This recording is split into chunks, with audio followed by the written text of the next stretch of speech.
স্বাগতম আপনাদের বাগেরহাটে।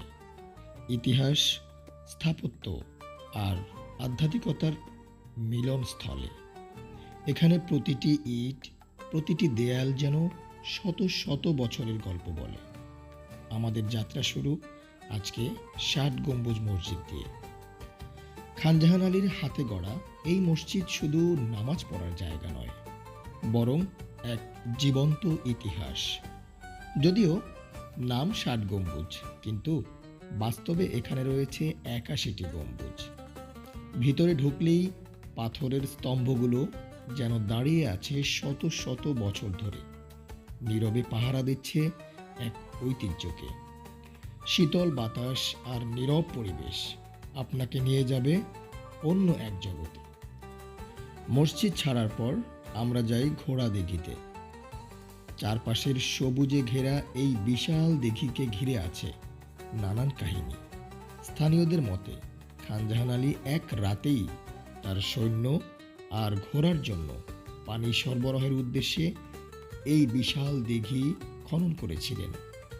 দিঘির পাশে দাঁড়ালে মনে হয় সময় যেন থেমে গেছে। শুধু প্রশান্তি আর নীরবতা আপনাকে ঘিরে ধরে। ঘোড়াদিঘির বিশাল পুকুরের ধারে দারুণ সময় কাটালাম। আমি আর আমার ছোট্ট ছোট্ট দুইটা বাচ্চা মিলে সেখানে কিছুক্ষণ গোসল করেছি, অনেক মজা করেছি। কথিত আছে এই দিঘির পানিতে নাকি আধ্যাত্মিক শক্তি আছে।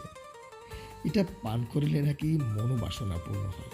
যদিও এটা এ যুগে কুসংস্কার ছাড়া আর কিছুই নয়। চলুন এবার আমরা আসি খান জাহান আলীর জাদুঘরে। এখানে যত জিনিসপত্র দেখা যায়, প্রতিটি আমাদের ইতিহাসের সোনালী অধ্যায়।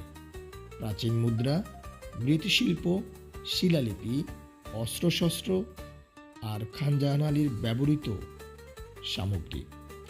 আর সেই ঐতিহাসিক কুমির কালাপাহাড়ের এক বিশাল দেহ নিয়ে এই জাদুঘর দাঁড়িয়ে আছে।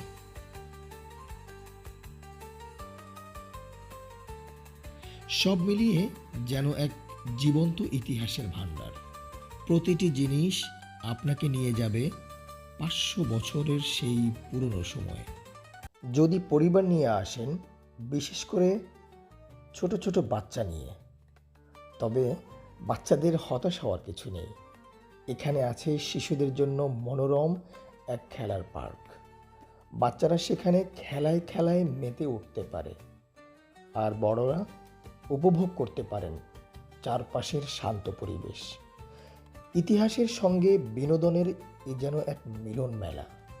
বন্ধুরা, ৬০ গম্বুজের মহিমা, ঘোড়া দিঘির নীরবতা আর জাদুঘরের স্মৃতিচিহ্ন সব মিলিয়ে বাগেরহাটের এই ছোট্ট ভ্রমণটা শুধু একটা ভ্রমণ নয়, বরং এটা এক গভীর অনুভূতি।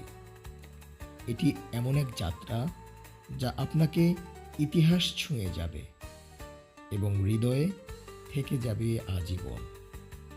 ধন্যবাদ ভিডিওটি শেষ পর্যন্ত দেখার জন্য।